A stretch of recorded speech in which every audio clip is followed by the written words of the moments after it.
귀한 찬양 감사합니다. 주 날 인도하네 고백의 찬송이었습니다. 여러분들 하나님께서 여러분들의 삶의 자리에서 여러분들 인도하시는 줄로 믿습니다.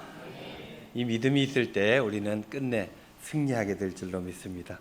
오늘 8월 10일입니다. 앞에 보면 태극기 있잖아요. 대한독립 만세. 예전에 우리 고등학교 다닐 때 광복절 채플 할 때는 전부 일어나 가지고 만세 삼창했습니다. 만세 삼창. 15일 광복절을 앞두고 있는 주일, 이 주일을 대한예수교 장로회에서는 광복 감사 주일로 지키면서 감사 예배를 드리게끔 지정이 되어져 있죠.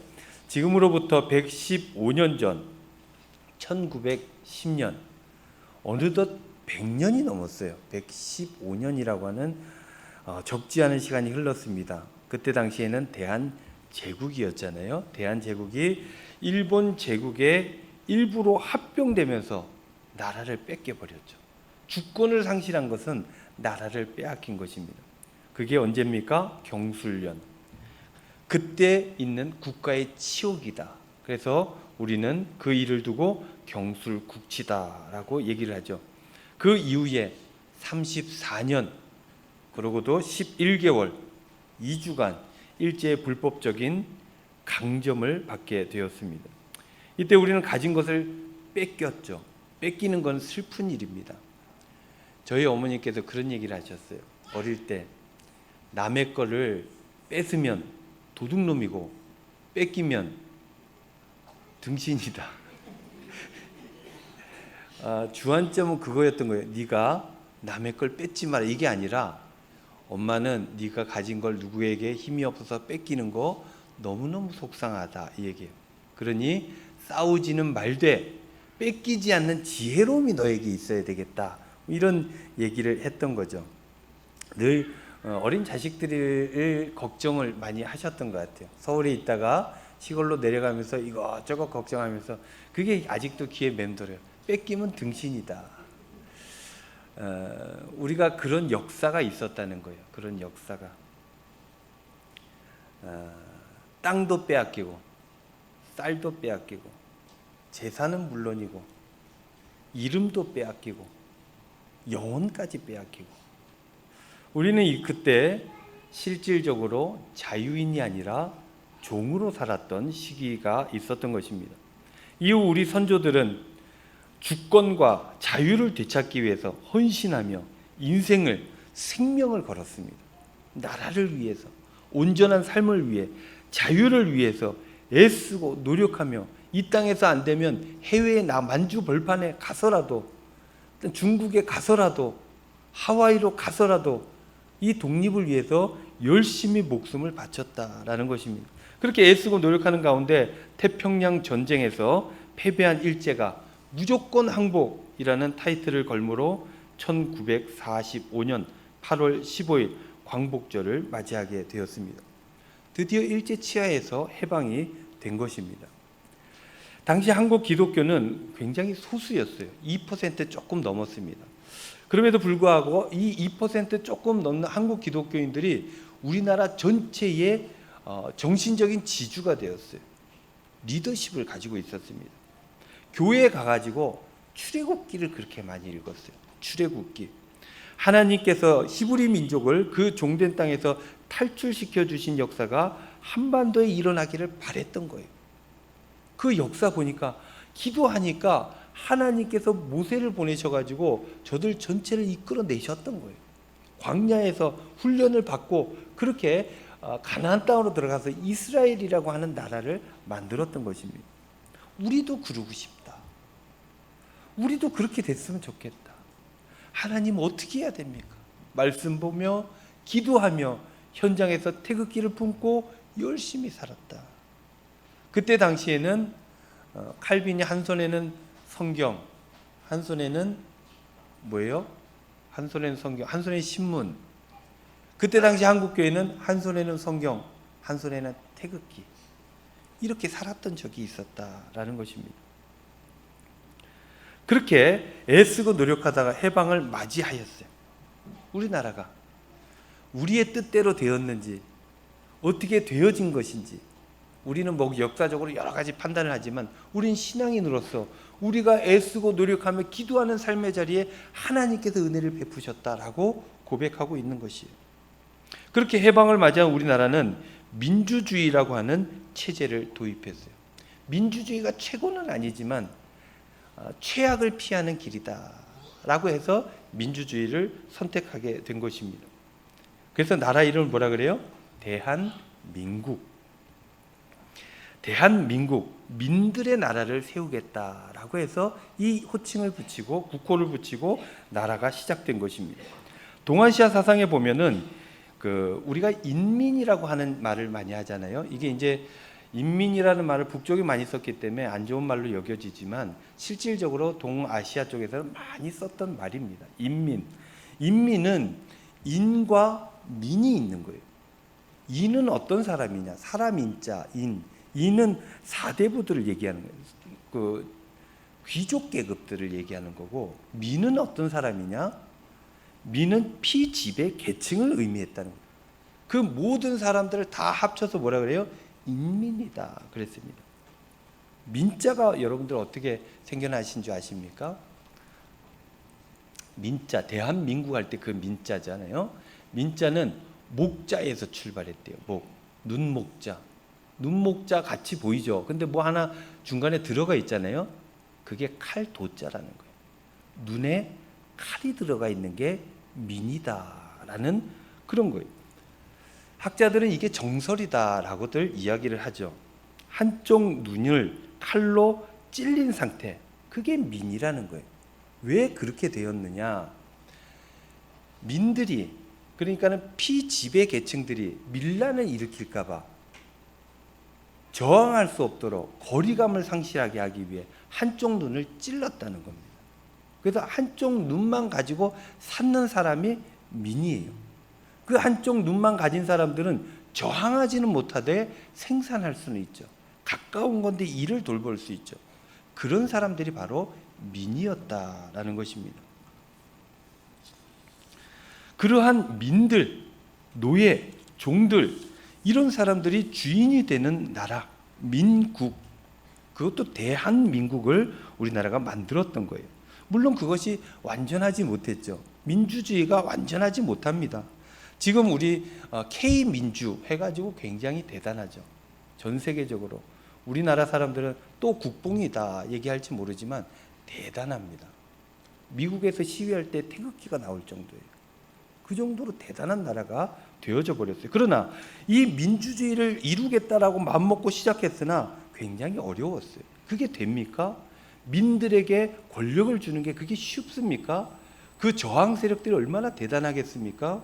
그래서 많은 사람들이 이 민주주의를 위해서 목숨을 잃었던 것이고, 그 역사가 바로 대한민국의 근현대사였다라는 것입니다. 출애굽 당시 히브리 민족은 이집트의 종들이었어요. 그들이 주권을 갖겠다고 나오는데 가만 놔둘 사람이 어디 있습니까? 그래서 10가지 재앙이 있는 거예요. 홍해 사건이 그래서 일어나게 되는 거예요. 그렇게 붙들고 저항하는 세력들이 있음에도 불구하고 하나님의 인도하심을 따라서 그들이 나오게 되죠. 하나님께서 구출하심으로 나오게 돼서 첫 번째 계약이라는 걸 맺습니다. 여러분, 그 주권이 없으면 계약 자체가 성립이 안 되죠. 종들은 계약을 못 해요. 그러나 하나님은 종된 사람들을 이끌어내서 내가 너와 계약을 맺을게 라고 첫 계약, 신해상 계약을 맺어준 거예요. 너도 주권자야. 너도 자유인이야. 내가 너에게 허락한 그 주권과 자유를 지키며 누리며 살아가야 돼 라고 계약을 맺으면서 주신 게 뭐예요? 율법. 지금 우리가 알고 있는 십계명. 오늘 좀 이따 십계명 또 읽겠지만 그 십계명, 그것을 지키고 살아가야 돼. 왜? 너는 자유를 얻은 사람이니까. 네 자유를 가지고 그 법을 지키고 네 뜻대로 결정하며 온전히 한 인간으로 살아가야 돼 라고 불러내 주셨다는 거예요.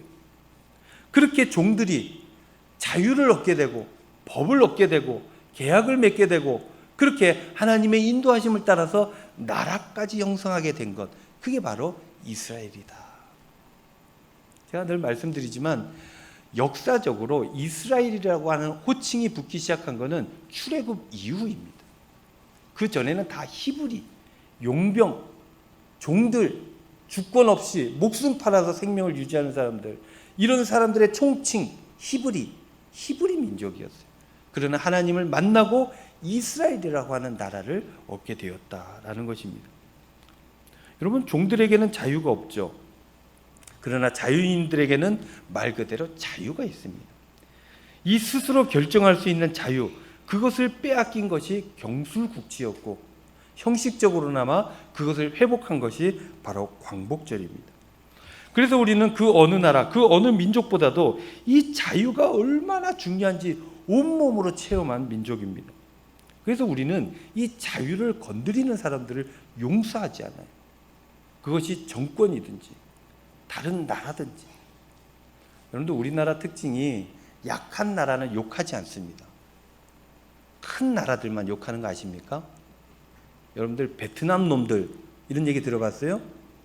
미국 놈들 들어봤습니까? 많이 해요. 이 중국 놈들, 미국 놈들 이런 말들은, 일본 놈들 이런 말들은 많이 하죠. 그러나 약자들한테 그렇게 하잖아요. 자기의 자유를 침해할 수 있는 그런 나라들에 대해서는 강한 경계심이 있다는 거예요. 그리고 그걸 지켜내기 위한 강력한 에너지들이 이 안에 내재되어 있는 거예요. 그래서 대한민국이 특별한 것입니다. 이 자유가 너무너무 중요하죠. 그래서 자유라는 말은 우리나라에서 신성시대에 있어요. 자유. 민주주의도 어떤 민주주의입니까? 자유민주주의예요. 이 자유는 목숨과 같은 거예요. 그런데 이 자유를 여러 가지로 해석하고 쓰는 사람들이 있죠. 자유, 국어사전에 이렇게 나와 있습니다. 외부적인 구속이나 무엇에 얽매이지 아니하고 자기 마음대로 할 수 있는 상태, 이것을 자유다 이렇게 얘기를 하죠. 이거 우리가 다 알고 있는 말이죠. 그러나 이 자유는 다양하게 이해되고 다양하게 사용된다는 거예요. 전 정부에서도 이 자유라는 말을 어마무시하게 많이 썼지 않습니까? 저는 신학을 하고 목회를 하는 사람이니 이 광복절을 맞이하여서 자유, 성경은 이 자유를 어떻게 풀어내고 이야기하고 있는가, 인간에게 주어진 이 자유를 어떻게 이야기하고 있는가에 대해서 신앙적으로 오늘 한번 살펴보고자 합니다. 20세기 말 활동하던 독일 개신교 신학자 볼프 울프 교수가 있습니다.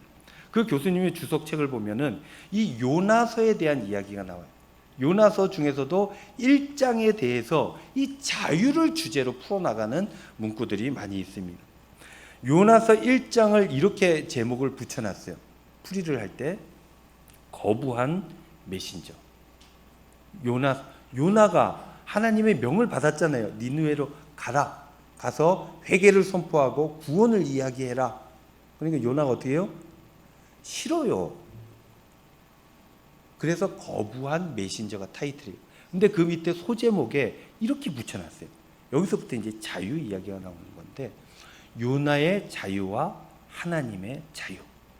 요나에게도 자유가 있고 물론이지만 하나님께도 자유가 있다는 거예요. 요나도 자유를 사용했고 그 자유를 사용한 요나에게 하나님도 자신의 자유를 사용했다라는 거예요. 그 책에 보면은 세 가지 형태의 자유를 이야기합니다. 첫 번째는 자기 자신을 위해서 쓰는 자유. 두 번째는 하나님이 사람을 추적해서 따라가는 자기를 위해서 쓰는 자유. 그것들로 선택해서 나아가는 사람들을 추적해서 사로잡는 자유가 하나님께 있다는 거예요. 세 번째로는 사람이 하나님께서 직접 주신 해방을 체험하는 자유. 이 세 번째 자유는 우리가 말이 어렵지만 너무 잘 아는 얘기예요. 오늘 하루 그 이야기를 해볼 텐데 오후 찬양 예배 때도 이 말씀을 나누도록 하겠습니다. 이 세 가지 자유가 있는데 한번 제대로 살펴보면요, 자신을 위해서 쓰는 자유. 모든 보통 사람들이 이것을 가지고 살고자 합니다. 내 마음대로 하고 싶어요. 그러기 위해서 뭐가 필요합니까? 권력이 필요해요. 그래서 권력을 숭배하는 거예요. 내 마음대로 막 하고 싶어요. 그러기 위해서 필요한 건 돈이에요. 그래서 돈을 숭배하는 거예요. 내 마음대로 하기 위해서 필요한 것들을 숭배하는 우상 숭배의 삶으로 나아갈 위험성이 여기에 있다라는 것입니다. 쉽게 말씀드려서 자신을 위해서 자유를 쓰면 어떻게 되냐면 성경에서는 창세기에서부터 이 얘기를 시작합니다. 아담과 하와 하나님께서 만들어주죠. 에덴 동산 행복하게 살까 단 하나, 너와 나의 관계를 규정하는 단 하나, 선악과 이건 건드리면 안 돼 그랬어요. 그러나 아담과 하와의 자유가 있잖아요. 나 먹어볼래. 먹었어요. 어떻게 됩니까? 쫓겨났죠. 이 자유를 사용함으로 인하여서 하나님 말씀을 거부하고 자기가 원하는 대로 자유를 사용했기 때문에 그 대가를 치러야 되는데 그 자유를 사용함에 그는 죄를 짓게 된 거예요. 죄의 대가로 에덴 동산에서 쫓겨나게 된 거예요. 이 쫓겨남은 둘째치고 저는 이게 더 크다고 보는데 부끄러움이 생겼어요. 여러분 죄를 지면 어때요? 눈을 못 쳐다봅니다. 눈을. 지금은 이제 우리 아이들이 커서 안 그렇지만 어릴 때 저녁에 집에 딱 가보면 아이가 반갑게 나를 맞을 때가 있어요. 어쩔 때는 겨우 인사할 때가 있습니다. 그럼 모른 척 하다가 옷 벗고 가서 옆에 탁 앉아서 왜 영빈아 무슨 죄를 지었니? 아빠 사실은요. 그러고 이제 얘기를 하면 눈을 못 마주쳐요. 아빠 그래서 우리 둘째 놈이 그랬어요.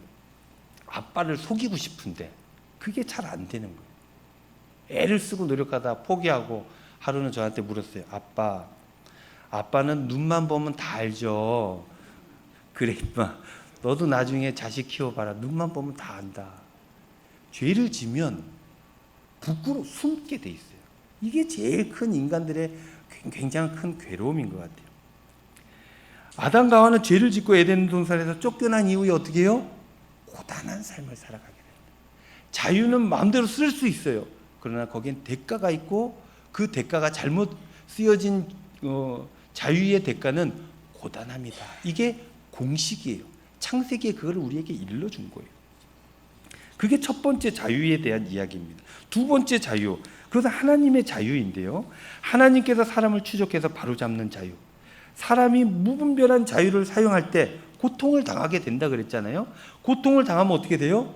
하나님께서 두고 볼 수가 없는 거예요. 그래서 추적합니다. 문제를 안고 살아가는 인생을 추적해요. 가서 회복시키기를 원하세요. 그 과정에 여러 가지 어려움도 아픔도 있을 수 있어요. 어쨌든 결론적으로 회복을 위해서 하나님께서는 자유를 쓰신다라는 것입니다. 세 번째 자유, 그것은 하나님의 추적하심, 바로 잡으시는 하나님께 나를 내어 맡기겠다 결단하고 그렇게 하는 자유, 그게 세 번째 자유예요. 하나님께서 회복시킬 때 아멘으로 받아들이는 사람이 있어요. 그럼 자유를 누리는 겁니다. 복되게 살아가는 거예요. 근데 끝까지 거부하는 사람도 있어요. 끝까지 나는 고난 가지고 살아갈 거야 하는 사람들이 있다는 거예요. 어쨌든 이 세 번째 자유는 하나님의 법대로 살아가겠다, 그렇게 하는 자유가 세 번째 자유입니다. 요나서에 이 세 가지 자유가 나오는데 이 책을 통해서 요나서는 인간들에게 이 책을 읽는 신앙인들에게, 독자들에게 자유란 이런 거야, 이렇게 써야 돼 라고 알려주고 있는 교육책 같다라고 볼프 교수는 얘기하는 거예요. 이제 요나서를 통해서 한번 보겠습니다. 요나서는 요나는 하나님 말씀을 받았죠. 1장 2절 말씀. 너는 일어나 저 큰 성읍 니느웨로 가서 그것을 향하여 외치라 그랬어요. 사명을 주셨는데 요나 어떻게 합니까? 자유롭게, 난 자유 선택할 수 있으니까 나 안 갈래 생각했던 거예요. 니느웨가 하나님 앞에 얼마나 나쁜 동네인데, 하나님의 민족 선민을 공격한 동네, 그 동네의 수도인데 거기 가서 그들이 죽게 놔둬야지 어떻게 회개하라고 구원하라고 그 얘기를 내가 하나님 명령을 할 수 있나? 나는 안 되지. 절대 못해. 그는 니느웨에서 가장 먼 도시로 도망갑니다. 다시스. 지금의 스페인 땅이잖아요. 그들에게 지금 우리는 여행도 가고 막 우리 장로님은 거기에서 걷기도 하고 막 하시지만 그때 당시에는 그 이스라엘 땅에서 스페인 저 땅 끝이에요. 땅 끝까지 가는데 굉장히 어려웠습니다. 근데 그 정도로 싫었던 거예요. 하나님 말씀대로 순종하는 게. 난 도망갈 거야. 요나에게 이 땅끝 마을 다시스, 어떤 동네냐면 주어진 책임에 관해서 아무런 추궁이 없는 곳이라고 생각했어요. 여기 가면 내가 하나님께 괴롭힘을 덜 당하겠지. 그리고 두 번째, 자신의 뜻대로 살 수 있는 것. 내 마음대로 내 자유를 쓸 수 있는 것. 세 번째, 복잡한 위험으로 영영 떠나는 것. 복잡하다는 거 다 싫어. 난 갈래. 이런 곳입니다. 그래서 요나는 다시스로 가는 배에 몸을 실었어요. 그리고 배의 가장 밑층으로 내려갑니다. 그것도 모자라 잠을 자버리죠. 세상의 악한 소문, 악한 현실, 그 자리에 주신 하나님 소명, 이 모든 것들 난 싫어. 난 내 마음대로 할 거야. 요나는 그 모든 것으로부터 자유로운 곳, 환경을 선택하게 된 거예요. 난 안 할 거야. 난 안 볼 거야. 난 안 들을 거야. 내 사명에 눈 감아 버리는 거예요. 세상의 필요에 눈 감아 버리고 등을 돌린 거예요. 이것은 하나님 명령에 등을 돌린 거예요.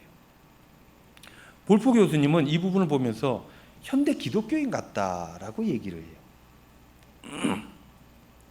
치열한 믿음의 현장이 없다는 거예요. 믿음, 신앙 때문에 고민하고 어떻게 해야 되나 기도하고 이런 게 없다는 거예요. 그냥 편안해요. 자유롭고 내 마음대로 하면 되지. 교회가 무슨 구속력이 있어. 내가 가고 싶으면 가는 거지. 목사님 왜 자꾸 문자 보내는 거야. 그런 생각이. 어떤 사람은 예전에 전화했어요. 목사님 그러지 말라고. 자유롭게 신앙생활 하는 거지. 왜 자꾸 나한테 관심을 갖냐고. 그 전화 못 걸어요. 그래서 겨우 문자만 보내는 거예요. 그래서 혼내면 또 가만히 있고 나는 내 일을 계속 하는 거죠. 그런 거죠. 현대 기독교인들은 치열함이 없다는 거예요. 그냥 하고 싶은 대로 한다는 거예요. 치열한 믿음도 없다는 거예요. 뭘 열심히 해야 되는지도 모르고 안다 할지라도 열심히 할 마음이 없다는 거예요. 그냥 내 삶의 자리가 먼저지. 헌신하고 봉사하고 말씀대로 살아가고 주일 성수하고 그건 두 번째지. 제가 어릴 때 아팠어요.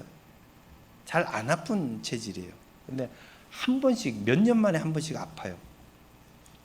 아픈데 교회를 가야 되는데 교회를 못 가요. 열이 펄펄 끓으니까. 어머니가 너 오늘 교회 못 가겠다. 하늘이 무너져 내리는 것 같아요. 내가 가야 되는데 몸은 말을 안 듣고 은하철도 999도 눈에 안 들어오고 막 힘이 너무너무 드는 거예요. 가야 되는데 그날 실제 못 갔어요. 그리고 너무너무 힘이 들었어요. 중학교 때 주일날 나는 반사인데 아이들 실로 가야 되는데 선생님이 학교 청소, 그때 당시에 동네 이렇게 나눠서 청소를 시켰어요. 청소하러 나와요. 제가 반장인데 내가 나가야 되는데 교회를 갔어요. 그 다음날 가가지고 얼마나 두드려 맞았는지 몰라요. 근데 그 선생님 이름을 내가 그 얼굴도 잊지를 않아요. 뚱뚱해가지고 때린 사람을. 과학 선생님인데 내가 저 선생님한테 과학을 안 배우리라. 제가 과학을 굉장히 잘했습니다. 저 선생님한테 안 받고 난 내 혼자 할 것이다. 열심히. 그런 게 없다. 그 아이가 어릴 적 가졌던, 그 여러분들이 어릴 적 가졌던 그 신앙심이 지금은 삶의 자리에 없다라는 거예요. 교회 요구가 있어도 모른 척해요. 못할 이유가 왜냐? 너무나 많기 때문이에요. 하지 않을 자유가 자신에게 있다는 걸 알고 안 할 이유가 수백 가지, 수만 가지가 있다는 걸 알아요. 너무 그걸 갖다 대는 건 쉬운 일이에요. 안 하는 건 너무 쉬운 일이에요. 자신 있게 그래서 사람들이 그 자유를 사용합니다. 내 마음대로 편하게 신앙생활하고 싶어 라고 얘기하는 거예요. 이런 신앙생활을 꼬집는 말이 있잖아요. 요즘 또 이것조차도 잘 안 써요. 썬데이 크리스찬. 예전에 이거 많이 얘기했잖아요. 난 일요일에만 교회 갈 거야. 일요일에만 크리스찬 할 거야. 주일도 아니고 일요일이 일요일. 근데 요즘은 왜 이 말이 없어진 줄 아십니까? 썬데이 크리스찬도 못하기 때문이에요. 주일이 되어도 예배를 버릴 이유가 수백 가지나 됩니다. 여러분, 그 다음 요나의 이야기가 어떻게 전개됩니까? 3절 말씀 한번 봅니다. 그러나 요나가 여호와의 얼굴을 피하려고 일어나 다시스로 도망하려 하여 욥바로 내려갔더니 마침 다시스로 가는 배를 만난지라. 여호와의 얼굴을 피하여 그들과 함께 다시스로 가려고 뱃삭을 주고 배에 올랐더라 그랬습니다. 사람의 자유를 자신의 선택대로 사용할 수 있는데요, 그 선택에는 뭐가 있어요? 대가가, 뱃삭을 내야 됩니다. 대가가 필요하다. 볼포 교수는 그런 얘기를 해요. 요나가 다시스로 가기 위해서 도망치기 위해서 배싹을 준비하려고 자신의 거의 대부분의 것들을 팔았을 것이다 라고 얘기를 합니다. 그 정도로 어려운 일을 한 거예요. 왜? 순종하지 않고 내 마음대로 하기 위해서. 하나님께서 주신 사명을 멀리하는 자유를 선택하는 것은 굉장한 값비싼 배싹을 지불하는 결과에 다다르게 된다라는 걸 보여주는 거예요. 그런데요, 신약 성경에 보면 이와 반대되는 말씀이 하나 나오는데 반대돼서 한번 가져와 봤어요. 22장 35절, 누가복음 22장 35절 말씀. 그들에게 이르시되, 예수님께서 제자들에게 말씀하신 거예요. 내가 너희를 전대와 배낭과 신발도 없이 보내었을 때에 부족한 것이 있더냐? 제자들이 그래 이르되 없었나이다. 예수님께 제자들을 사역의 현장으로 보낼 때 전대, 지갑, 돈을 안 줬다는 거예요. 돈을. 배낭, 여행 가방, 신발도 안 주셨다는 거예요. 다녀온 그들에게 물었어요. 부족하냐? 아니요. 안 부족했습니다. 여기서 우리는 이런 도식을 얻을 수 있습니다. 하나님의 사명을 감당하는 것이 부족함이 없는 삶이고, 하나님의 사명을 버리고 도망간 것이 엄청난 비용을 내야 되는 것이다 라는 도식을 갖게 되죠. 요나는 자신의 신념, 욕구, 감정에 따라 선택을 했어요. 그 결과 많은 것들을 지불했습니다. 자기 마음대로 자유를 사용했을 때 갈수록 그 부담이 늘어가는 거예요. 난 내 마음대로 할 거야. 한 번 교통사고 나면 어떻게 됩니까? 한 번 잘못되면 어떻게 됩니까? 그 모든 위험 부담 필요 없어. 눈에 안 보이니까 난 내 마음대로 할 거야 라고 하는 사람들, 이런 사람들은 그 부담, 그 심적인 것 괜찮아요. 여러분들 앞에 보세요. 아이들이 소리치는 것도 아름다운 일입니다. 얼마나 좋아요. 아이들의 소리도 들리고. 자기 맘대로 하는 자유를 사용했을 때 돈도 그렇고 마음도 그렇고 그 비용이 어마어마해진다. 여러분들 삶을 돌아보세요. 그리고 여러분들 주위 사람들 돌아보십시오. 가장 세속적으로 살아가는 사람들, 그 사람들에게 만족이 있던가요?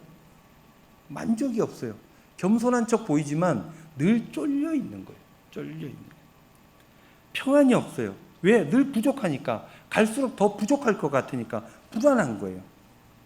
할 수 없는 존재인데 내가 나를 책임지려 하니까, 그러니까 불안하고 힘이 든 거예요. 아무리 많이 벌어도 없어요. 여러분들 큰 부자들 우리가 이해할 수 없어요. 그러나 그 부자들의 목표가 뭔지 아십니까? 더 큰 돈을 버는 게 목표예요. 얼마나 피곤한지 모릅니다. 그런데 그렇게 자신의 것을 잃는 것만으로 끝이 나면 다행인데, 이렇게 많은 비용을 투자했음에도 불구하고 잘못되는 경우가 있다라는 거예요. 요나서를 보면 요나는 목적지에 갑니까? 못 가요. 그 돈을 어마어마하게 썼는데 못 갑니다. 많은 걸 투자했는데 결과를 내지 못해요. 4절 말씀 보면 이런 말씀이 있어요. 여호와께서 큰 바람을 바다 위에 내리심에 바다 가운데에 큰 폭풍이 일어나 배가 거의 깨지게 된지라 그랬어요. 주님 이 말씀을 보면 주어가 누구예요? 여호와께서. 하나님이 뭔가 하시기 시작해요. 하나님의 자유가 이제 시작된 거예요. 도망가는 요나를 하나님께서 쫓아가신 거예요. 세 번역에 보면 이렇게 번역했어요. 주님께서 바다 위로 큰 바람을 보내시니, 하나님께서 보내셨다. 원어 성경을 보면 이 보내신다, 개역 개정에는 내리신다 하는 이 표현이 뭐냐면 헤틸이라고 하는 단어를 썼어요. 헤틸은 뭐냐면 우리말로 직역하면 이렇게 던지는 거예요. 던지는 것도 그냥 아무데나 던지는 게 아니고 창을 던지는 거예요. 창을 던진다는 건 뭐예요? 목표가 있다는 것입니다. 목표가 있는 것이고 정확도를 요하는 거고 세게 던지는 거예요. 그래서 직역하면 세게 던진다라는 그런 의미인 것입니다. 큰 바람을 하나님께서 누구에게? 요나에게 던지신 거예요. 그런데요, 우리가 주목해야 될 것은 헤틸이라고 하는 이 단어가 요나서 1장에만 4번이 등장한다는 거예요. 첫 번째 등장은 우리가 읽은 거죠. 4절 말씀. 큰 바람을 바다 위에 내리심에, 던지심에. 두 번째는 5절 보면은 사공들이 두려워하여 각각 자기 신을 부르고 또 배를 가볍게 하려고 그 가운데 물건을 바다에 던지니라 나옵니다. 큰 바람이니까 살라고, 야, 이 배를 가볍게 해야 되겠다. 그리고 막 자기가 가지고 있는 큰 여행 가면서 가장 중요한 것들 실었는데 그 모든 것들을 다 집어 던지는 거예요. 세 번째 12절 말씀. 그가 대답하되 나를 들어 바다에 던지라 그랬어요. 나를 누굽니까? 요나.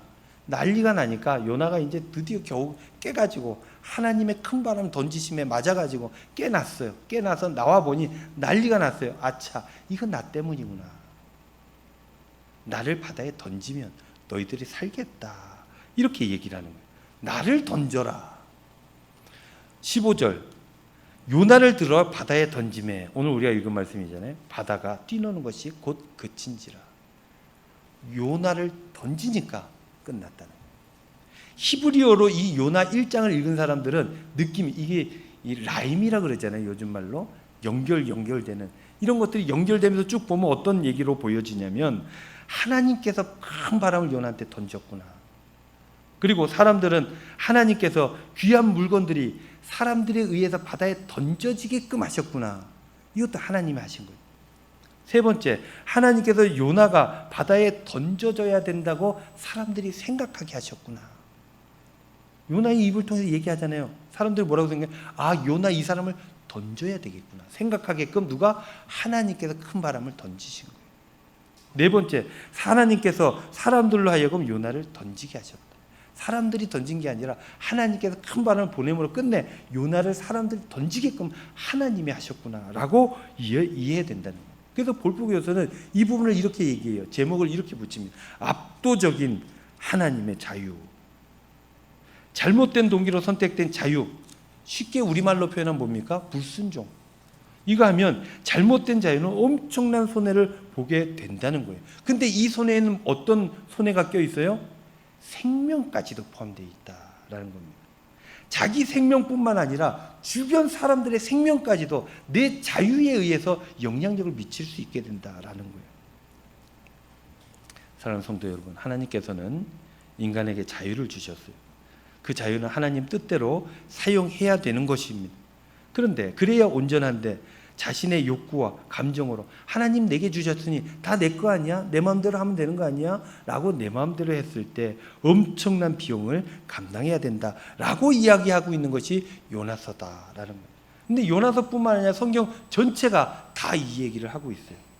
하나님께서 너희들 존중해서 사랑해서 자유를 주셨는데 그거 네 거, 네 마음대로 쓰면 안 되고 하나님 뜻대로 사용해야 네가 더 온전하고 행복하고 아름답게 살 수 있어 라고 성경은 이야기하고 있다는 거예요. 그렇게 쓰지 않으면 어떻게 된다? 고달프다. 여러분, 이 주제를 가지고 성경 전체를 읽어보세요. 다 통하는 이야기가 되어져 버립니다. 여러분들 잘 아시는 프랑스 철학사 샤르트르가 이런 말을 했잖아요. 인생은 B와 D 사이의 C다 라고 얘기를 했어요. 탄생과 죽음 사이의 초이스, 선택이다 라고 얘기했던 거예요. 인간에게 자유가 있고, 그 뒤에 샤르트르가 무슨 얘기를 합니까? 1, 2차 세계대전 지나면서 얼마나 그들의 이성을 가지고 자유, 내 마음대로 썼을 때 우리는 엄청난 세계를 이룰 수 있어라고 생각했으나 그들은 끝내 죽었잖아요. 전쟁을 다 죽었잖아요. 그래서 샤르트르는 그런 얘기를 나중에 해요. 인간에게 자유란 재앙이다 이런 얘기를. 왜? 잘못 쓰면 그렇게 된다는 거예요. 사랑하는 성도 여러분, 여러분들은 어떤 기준으로 선택하십니까? 하나님 말씀으로 선택합니까? 아니면 세상의 가치로 선택합니까? 나의 욕구로 선택합니까? 그렇게 자유를 마음대로 써서는 안 된다. 하나님 뜻대로 사용해야 된다. 교회를 위해서, 복음을 위해서, 생명을 위해서 선택해야 된다. 그래야 행복한 겁니다. 여러분들 헌신하고 봉사하는 사람들 보십시오. 어디 기부하고 이런 사람들 보세요. 인상 찌그러져 있는 사람 봤습니까? 행복해요. 나누고 이웃들을 위해 하나님 주신 사명 가지고 내 자유를 선택할 때 그때 가장 행복한 거예요. 그런데 나를 위해서, 나만을 위해서 살아간다면 불행해지는 거예요. 이게 공식입니다. 대한민국이 자유를 회복한 지 80주년이 되었어요. 모르긴 몰라도 이번 광복절은 큰 행사들이 여러 가지 있을 것 같아요. 대한민국이 회복한 자유 잘 사용해야 됩니다. 이 나라가 잘 사용해야 돼요. 돈을 위해서, 권력을 위해서, 또는 복수를 위해서, 자신의 이득을 위해서 그렇게 사용하게 된다면 이 자유 또 빼앗길지 모릅니다. 빼앗기지 않는다 할지라도 많은 비용을 치러야 될 것입니다. 생명을 포함해서. 개인이든지 나라든지 어떤 공동체든지 생명을 위해서 이 자유를 쓸 때 가장 복된 삶을 누리게 된다. 이게 성경의 메시지입니다. 사랑하는 성도 여러분, 우리에게 하나님께서 자유를 주셨어요. 교회에 안 나올 자유까지, 신앙을 버릴 자유까지 주셨어요. 그 자유로움을 얻었는데 감사함으로 온전하게 살기 위해서는 하나님 뜻을 찾아야 된다.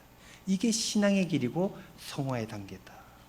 그래서 한 주간 살아가실 때 내게 주어진 자유를 어디에다 써야 될 것인가 기도하며 잘 선택하셔서 가장 아름다운 길, 하나님께서 이끄시는 길로 나아가 승리하시는 저와 여러분들 다 되시기를 우리 주님의 이름으로 축원드립니다.